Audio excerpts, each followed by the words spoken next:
Saludos a todos los pre y graduandos de las distintas sedes de nuestra querida institución IMBPC. Deseamos que se encuentren bien junto a sus familias y con mucho ánimo a pesar de estas circunstancias tan difíciles que nos ha tocado enfrentar. La semana pasada hicimos un breve repaso del contenido de su libro Absoluto versus Relativo, hasta el capítulo 2 y llegamos al tema de postulados de los valores absolutos. Las páginas son de las 54 a las 60. Por favor, tengan a mano ahí su libro, jóvenes, su cuaderno de valores y un bolígrafo, juntamente con un marcador para anotar y resaltar algunos puntos importantes en su libro que estaré indicando en la medida en que avanza la conferencia. Queremos iniciar compartiendo lo que hemos denominado la cápsula de valores. La semana pasada no lo pude hacer debido al resumen que hicimos acerca del contenido del libro, pero ahora toca hacerlo. Quiero hablar un poco sobre el tema de la sociabilidad. Este es un valor interesante que a medida que avances en la vida te darás cuenta también de la importancia que este tema tiene en las relaciones que uno tiene con los demás. Somos por naturaleza seres sociables, así nos creó Dios. Nacemos así, sociables, pero necesitamos también desarrollar y madurar en las relaciones que tenemos unos con otros. Una forma de ilustrar esto es refiriendo a aquel cuento de un autor anónimo denominado El tigre y la liebre. No sé si lo has escuchado alguna vez. Se dice que un joven, un hombre desanimado de todo lo que había experimentado hasta ese momento en la vida, de las relaciones, de las amistades, de la relación en su familia, salió a dar una vuelta al campo. Una vez allí se quedó sorprendido de ver cómo una liebre, fíjate, llevaba comida a un tigre atrapado y herido que no podía valerse por sí mismo. Al día siguiente, volvió el joven para comprobar si aquel hecho era una casualidad o si de verdad era un asunto habitual, y vio que la escena se repetía. La liebre dejaba un buen trozo de carne cerca del tigre y así un día y otro. Admirado él por la solidaridad, cooperación y sociabilidad de los animales, se dijo a sí mismo: wow, la naturaleza es impresionante, es maravillosa. Si los animales que son inferiores a nosotros, pensó él, se ayudan de esa manera, mucho más lo harán las personas. Y decidió experimentarlo. Un día se tiró al suelo, así como lo escuchas, se tiró al suelo aparentando que estaba herido. Se puso a esperar que alguna persona pasara por su lado y se compadeciera de él. Pasaron las horas, llegó la noche y nadie se acercaba a su lado. Él aguantó el hambre y la intemperie porque confiaba en que los demás hombres podían ayudarle. Pero al cabo de varios días de esperar esa ayuda que nunca llegó, y al límite él de sus fuerzas, decepcionado de una naturaleza que consideraba desordenada, sintió una voz que le decía: si quieres encontrar a tu semejante como hermanos, deja de hacer de tigre y haz de liebre. Se sobresaltó. No sabía si deliraba o soñaba, pero comprendió. Inmediatamente puso manos a la obra, se levantó y empezó a hacerla más bien de liebre que de tigre. Es decir, decidió ayudar. Es impresionante toda la enseñanza que podemos obtener de este cuento. El que el autor considere que la naturaleza animal puede ser más consciente y solidaria que la especie humana ya nos paraliza la mente, ¿no? El que el hombre decida por imitar al tigre antes que tome la decisión de actuar como lo hizo la liebre es encomiable, es digno de alabanza y de imitarlo. La sociabilidad nos lleva por ese sendero, el de la solidaridad, el camino que te conduce a pensar primero en el otro antes que en ti mismo. Eso te abrirá puertas en la vida, abrirá un paso a grandes gratificaciones y satisfacciones incomparables. Hoy estamos en tiempos de mostrar sociabilidad, entendiéndola desde el punto de vista de ayudarnos mutuamente. Muchas personas a través de esta crisis, de esta pandemia, están sufriendo. Unos han sufrido ya la pérdida de seres queridos, otros enfrentando crisis económicas a causa del desempleo y demás situaciones. Es hora de tender la mano, es hora de actuar en base a estos valores. ¿Actuarás entonces como tigre o como liebre? Espero que seas solidario. Deseamos que todos se encuentren bien, como he dicho, y con mucho ánimo a pesar de las circunstancias que estamos viviendo. La semana pasada hicimos ya ese breve repaso del contenido del libro y hemos llegado al tema de los postulados de valores absolutos.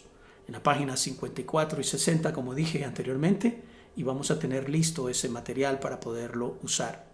¿Qué entendemos por postulado? La semana pasada hablamos un poco de esto. Se dice que es la idea o principio que defiende una persona. También se dice que es un principio que se admite como cierto sin necesidad de ser demostrado y que sirve como base para otros razonamientos. Esto es importante, sirve de base para otros razonamientos. Entonces, nosotros tenemos estos postulados que estamos enseñándoles a ustedes acerca de la ética cristiana o de los valores absolutos, como lo hemos llamado acá. Entonces, estamos hablando del postulado teológico, ese hablamos la semana pasada. Hablando de teos, que es Dios, y logos, que es estudio o tratado, así que es un estudio acerca de Dios. Y hablamos sobre lo que la Biblia dice acerca de Dios. No necesariamente lo que todos concebimos acerca de Dios, sino lo que la Biblia dice al respecto.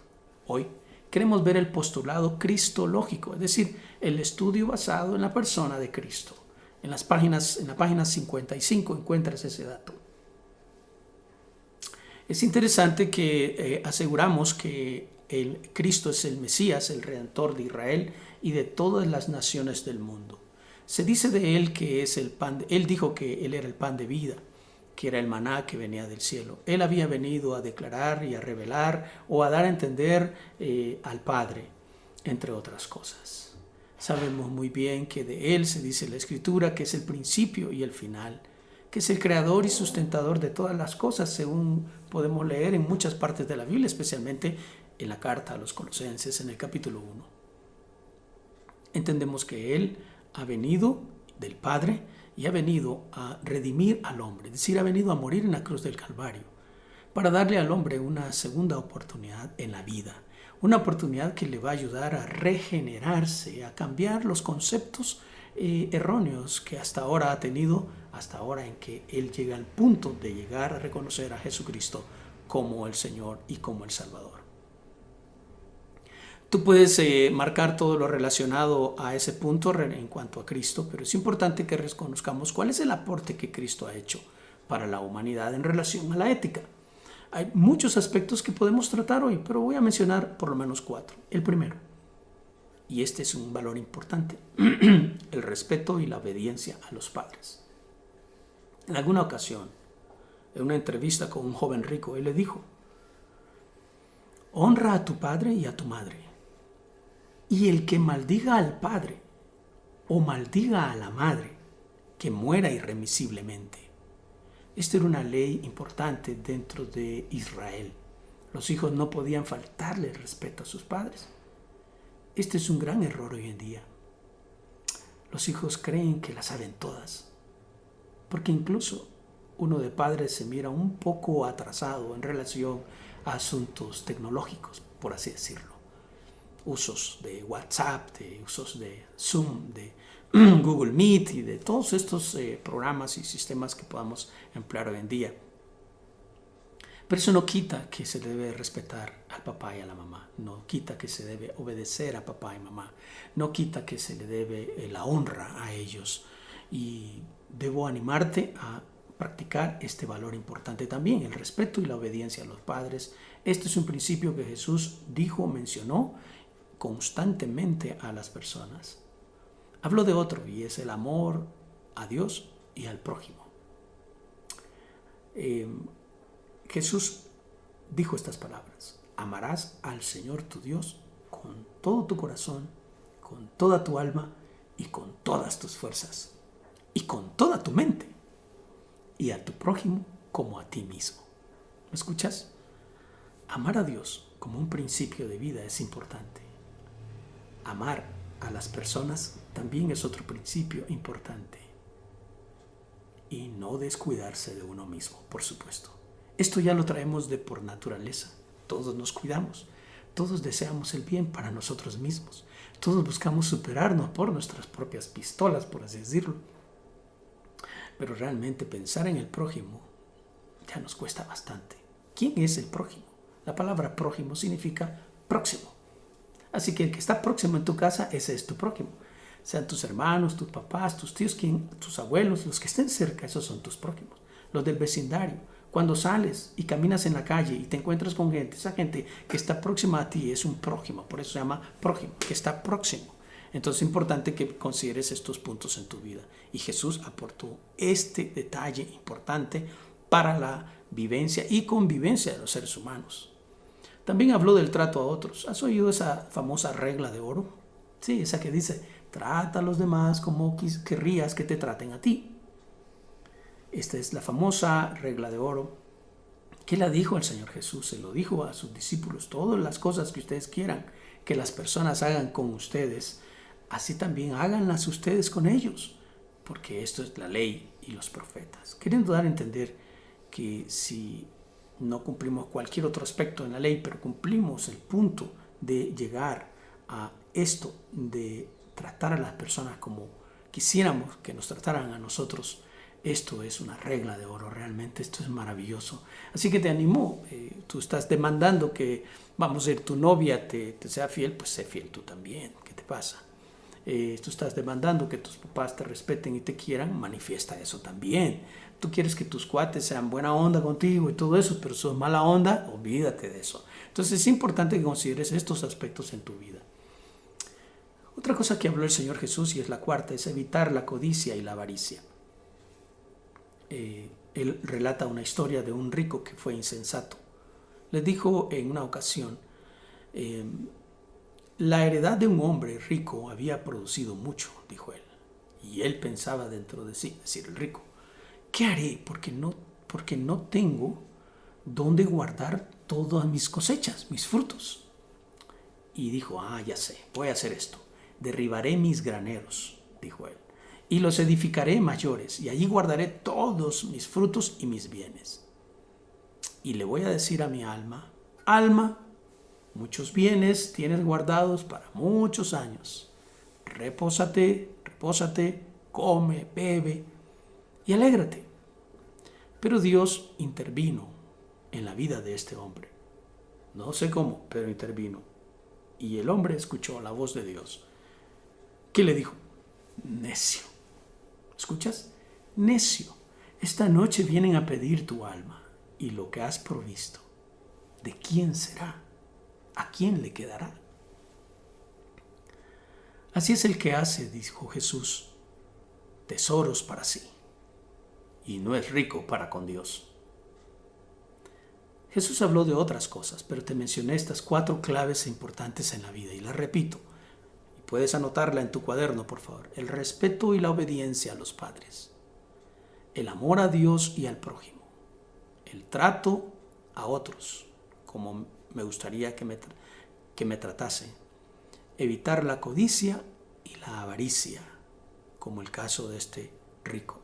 Pero él mencionó otras muchas cosas. Cuando uno lee acerca del Señor Jesucristo, habló del peligro del despilfarro, como la parábola del hijo pródigo que heredó todo, se fue y gastó todo hasta que regresó literalmente hecho una desgracia. Evitar ser hipócritas también fue otro de los puntos que él mencionó. Él se enfocó en ser completamente sinceros. Habló de la convivencia, incluso de la convivencia con personas que en la sociedad son rechazados. En aquella época un leproso era rechazado, como hoy básicamente pues nadie quiere estar cerca de esa persona o de personas contagiadas, como ahora mismo en el coronavirus, y no es que tengamos que exponernos a ellos, pero Jesús trató a esas personas con mucho respeto y afecto, así como la mujer samaritana que tenía 5 maridos y el que tenía en ese momento tampoco era su marido, o sea, no estaba casada y estaba hablando con Jesucristo en el pozo de Jacob, extrayendo agua del pozo. Todas esas escenas nos hacen pensar en la forma en que Jesús trató a las personas. No las juzgó de entrada, pero les extendió de su mano y su misericordia. ¿Y qué del gran sacrificio que mostró Él por todos nosotros muriendo en la cruz del Calvario, manifestando el verdadero sentido de qué es el amor, hablando del perdón, hablando de la justicia, hablando de ayudar al necesitado? Así que por todas estas excelentes enseñanzas te animo a andar por el camino de la ética cristiana, es decir, aquella que observa los valores absolutos. Tú puedes decidir seguir, continuar en esto o no. Es tu decisión. Te he manifestado y te he contado de los diferentes sistemas éticos y de lo erráticos o erróneos que son en su percepción acerca de la ética. Nos veremos en el siguiente tema de esta serie y te animo a compartir estos principios con tus amigos y familiares. Cuídate todo lo que puedas, lávate bien las manos, mantente en casa, mantén distanciamiento social y que el Señor te guarde y te bendiga.